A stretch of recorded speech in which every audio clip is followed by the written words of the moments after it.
अरमान जी, आपके लिए शायरी है, जरा ध्यान से सुनिएगा। रब से आपकी खुशी मांगते हैं।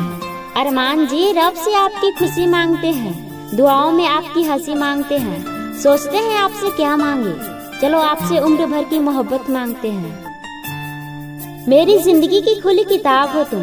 अरमान जी, मेरी जिंदगी की खुली किताब हो तुम, मेरे जीने का एहसास हो तुम, और मेरे लिए एक प्यारा सा गुलाब हो तुम। I love you Armaan ji.